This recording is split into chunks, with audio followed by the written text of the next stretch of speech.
మాట్లాడతారు. హీరోగా ఎంట్రీ అయ్యి స్టిల్ హ్యాట్రిక్ హిట్టులతో 50 సంవత్సరాల హీరోగా కొనసాగుతూ, అదే హీరో ఒకటే కాన్స్టిట్యున్సీ హ్యాట్రిక్ ఎమ్మెల్యేగా కొనసాగుతూ, ఇటు గోల్డెన్ జూబ్లీ సెలబ్రేషన్స్, అలాగే 25 సంవత్సరాల బసవతారకం ఇండో అమెరికన్ క్యాన్సర్ ఆసుపత్రికి సేవలు అందిస్తూ, ఇలా ఎవరైనా ఒక హీరో ఉన్నాడంటే ప్రపంచంలో that is one and only, that is Nandamuri Balakrishna. ఈ రికార్డు ఎవరికి సొంతమో కాదు, భవిష్యత్తులో ఎవరు ఛేదించలేని, ఎప్పటికీ జీవితకాలం ఉండిపోయే రికార్డు సాధించింది ఒక్క నందమూరి బాలకృష్ణ గారు.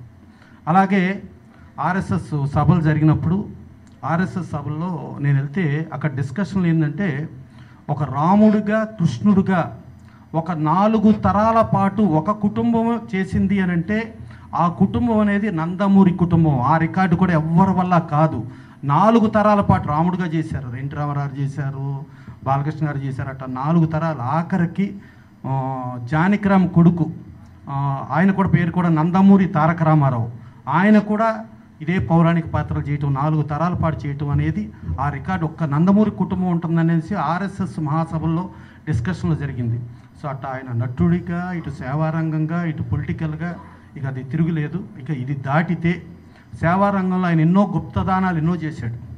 గతంలో మన దాసరి నారాయణరావు పేపర్లో మదనపల్లిలో ఒక అమ్మాయికి హార్ట్లో హోల్ ఉంది అని చెప్పి ఒక డిస్కషన్ జరిగితే, ఆ పేపర్ చూసి, ఆ రోజుల్లో ఆయన తండ్రి గారు నందమూరి తారక రామారావు గారు ఆంధ్రప్రదేశ్ ముఖ్యమంత్రిగా ఉన్నారు, వాళ్ళ బావగారు హెల్త్ మినిస్టర్ దగ్గుబాటి వెంకటేశ్వరరావు ఉన్నారు.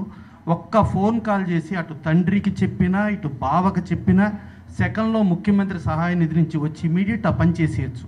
కానీ ఆ పని ఆయన చేయలే.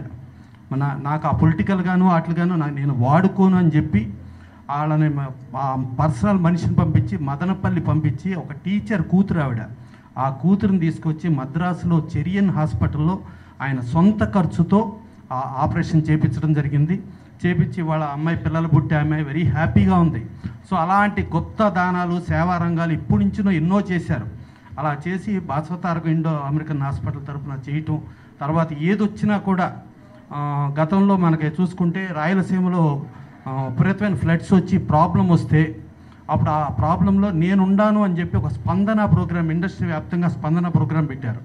పెడితే కనిపించిన వాళ్ళు కనిపించినట్టు ఆయన డబ్బులు రండి రండి వెయ్యండి అంటాం, అటు ఫ్యాన్స్ని పుచ్చుకుని బాధ వేయటం, కనిపించిన వాళ్ళ బాధ వేయటం, ఇవన్నీ చేస్తూ ఉంటే నేను కబురు పెట్టా, రేపు మీరు రాజకీయ రంగంలోకి వస్తే మీకు ఏదైనా పేపర్ యాడ్లకు కానీ వాటికి కానీ వీటికి కానీ ఏదైనా ఈ ఇండస్ట్రియలిస్టులు, పొలిటీషియన్స్ వీళ్ళందరూ డబ్బులు ఇవ్వాలి, ఇవాళ మీరు బాధ వేస్తే రేపు మనకు డబ్బులు ఎవరు ఇస్తారు ఏంటి అని అంటే, అవన్నీ నాకు అనవసరం. ఇవాళ నాకు అక్కడ రాయలసీమలో అక్కడ ప్రాబ్లం వచ్చింది, ఆ ప్రాబ్లంకి నేను అడ్రస్ చేయాలి అని చెప్పి చేశాను.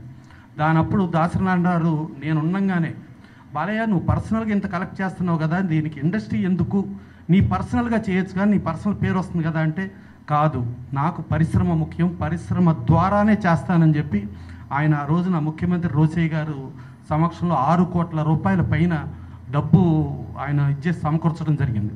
ఆ రోజు తెలుగు ఫిల్మ్ ప్రొడ్యూసర్స్ కౌన్సిల్ నుంచి మా ఈసీ మీటింగ్లో మాట్లాడుకుని 25 లక్షల రూపాయలు చెక్కు తీసుకుని జేబులో తీసుకుని వెళ్ళిన తర్వాత అబ్బా 6 లక్షల పైన వచ్చేసింది కదా, ఇంకివ్వటం ఎందుకు లేని మళ్ళీ జేబులో పెట్టుకుని నాకు వచ్చేసా, ఇవాళ ఆ రోజున 25 లక్షలు. అంటే అంత కష్టపడి ఆయన చేసి ఆయన కరువు అట్లాంటి ప్రతి ఈవెంట్లోనూ, అంటే గతంలో ఎన్టీ రామారావు జోలె పట్టుకుని దివిసీమ అప్పుడు కానీ సైనికులు దానప్పుడు కానీ ప్రతి దానప్పుడు ఆయన ఎలా వెళ్ళారో ఆయన వారసత్వంలో నేను ఎప్పుడు ఉంటా అని చెప్పి ఆయన ముందుకెళ్ళటం.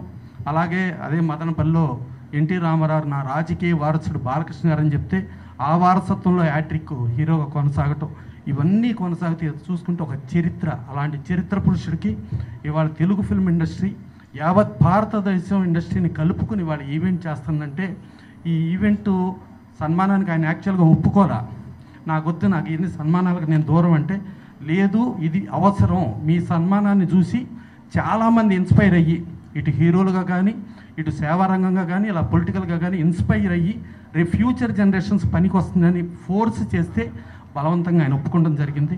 సో అలాంటి ఒప్పుకున్న దానికి ప్రతి ఒక్కళ్ళు భాగం పంచుకొని అందరం ఎవరి వంతు వాళ్ళు చేస్తూ ఎంటైర్ భారతదేశ సినీ పరిశ్రమ కలిపి ఈ సన్మానం నభూతో నభవిష్యత్తుగా చేస్తాం. ఈ చేసే దానిలో మనందరం భాగస్వాములు. Thank you sir, thank you so much. ఇలాంటి ఒక గొప్ప ఇనిషియేషన్ తీసుకుని ఇంత అద్భుతంగా ఆర్గనైజ్ చేస్తున్న ప్రతి ఆర్గనైజేషన్కి, అసోసియేషన్కి కూడా థ్యాంక్ యూ.